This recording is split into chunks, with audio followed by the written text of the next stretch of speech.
All right, today's video we're going to be looking at repairing some common wall damage that you found.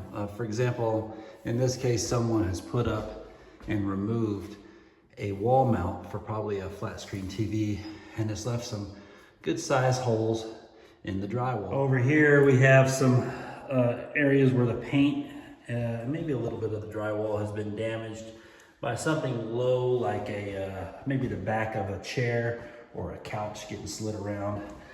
Little areas like this and stuff just need to be fixed up. It's a quick and easy repair. I'll show you how to do it. So for this job, you're gonna need a few things. One is just a little putty knife. I prefer one with a hard plastic or metal end, and I'll show you why in a little while.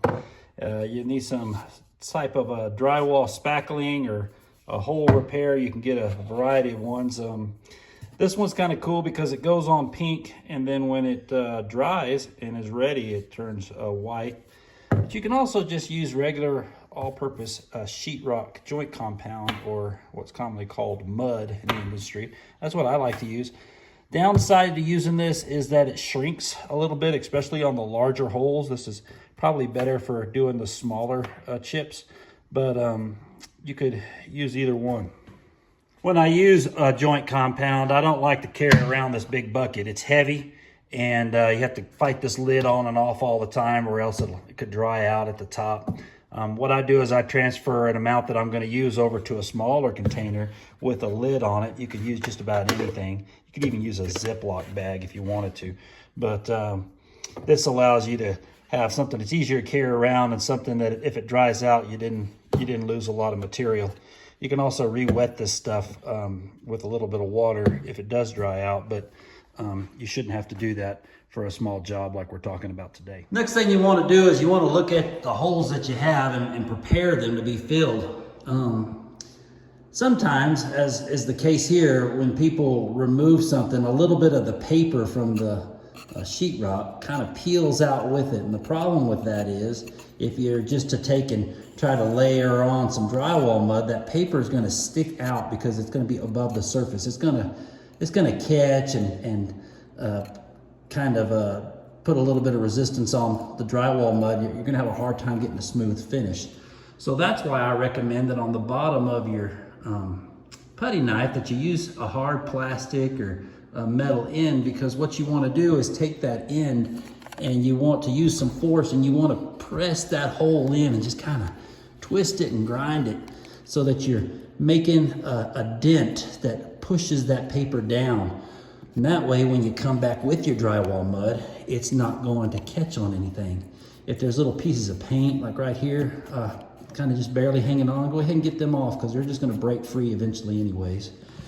So here's another one with the paper kind of stuck out on it. If there's too much paper, some people like to take the edge of their knife and they just go around it like so, and they cut a cleaner edge and kind of just peel that paper out. I don't like doing that so much. I really think it's a lot easier just to go in and press this sucker in like so, and just get that paper to push down and just move on to the next one. Sometimes what you find is like a drywall screw.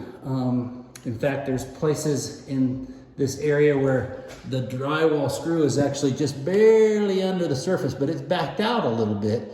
So if I were to peel this out, you'll find that there's a drywall screw there. So what you can do is you can take your putty knife or a screwdriver if you want to use the right tool, and you just want to screw those in a little bit more to get them to fall back down underneath the surface.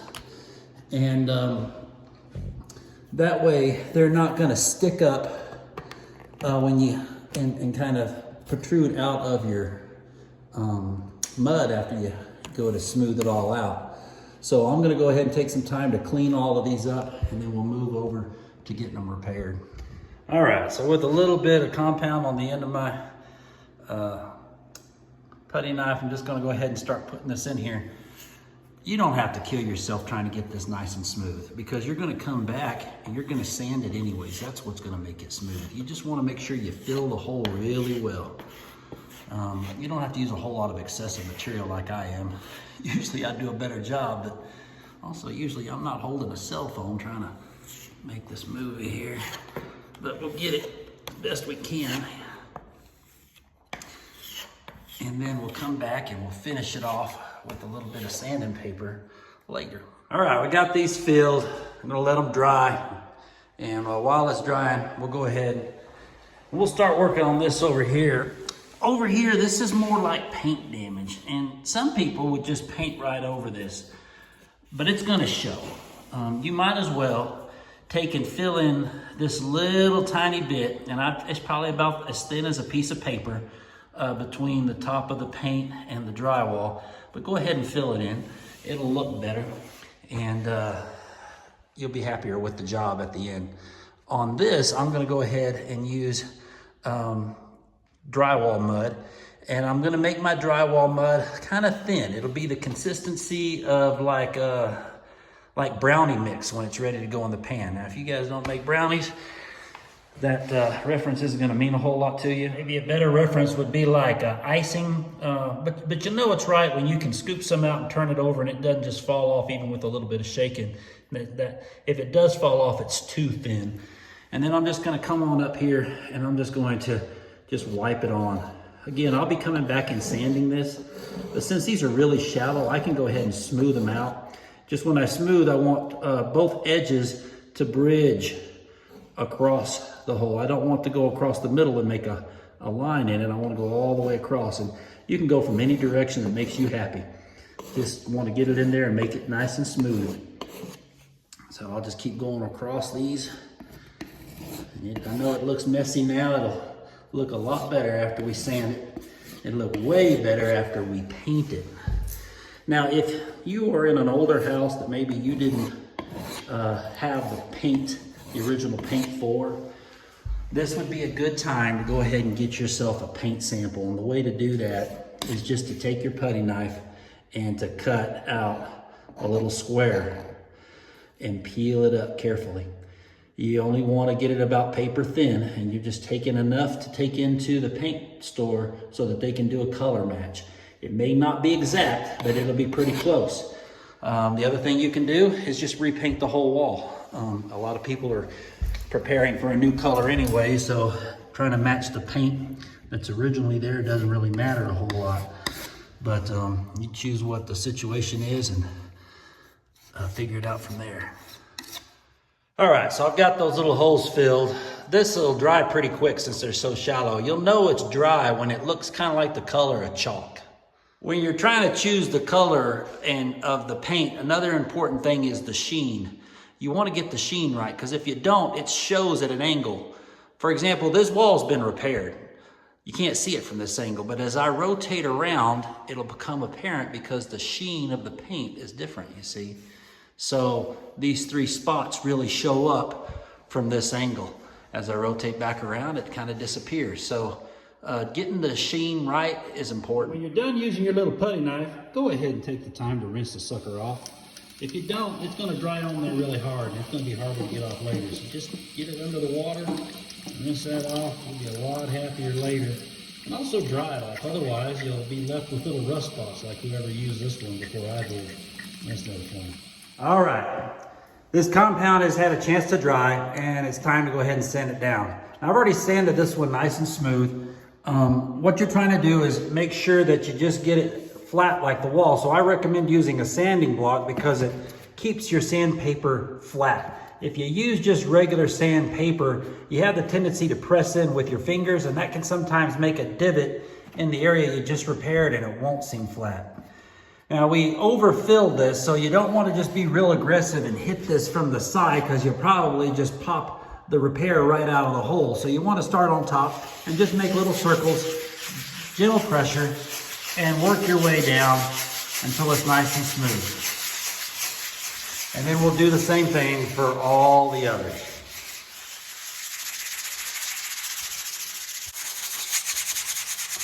Now, once you're done sanding, go ahead and make sure that it's nice and smooth. And the tool I use for this is the best tool available. It's this right here. Nothing beats just a regular old touch of the hand. You can feel where there's a bump, and I can tell that there's a little bit of roughness right there. I'll go back and finish. That's nice and smooth, and the other ones are good. You'll also want to start to be able to see the perimeter of the hole. If you can't see the perimeter of the hole, then you probably haven't sanded enough. So we're gonna be painting this as the final step, and to make sure that we get a really good adhesion of the paint on the existing paint, we want to go ahead and knock off as much of this powder residue that came from sanding as we can. And to do that, I just recommend just using a cloth, just lightly dampened. It doesn't need to be soaking wet, just damp enough to go over this and to kind of clean that off. And when you do, it'll start to pick up all that extra dust that kind of goes around it. The other thing is that this wall sort of has, I don't know if the camera will pick it up, but it has like a southwest texture to it. So one of the things I want to do is make sure that I don't make areas so large and flat that they break up the texture. You can see in some of these areas, the drywall that I put in, the compound, started to fill in a lot of that southwest texture. So I'll go over those areas with my cloth to kind of dig and clean those back out, so that when I get this painted, there won't be a noticeable difference in the texture. You know, I won't suddenly just have these really smooth, flat spots. I want to clean that off as best as I can and get that off.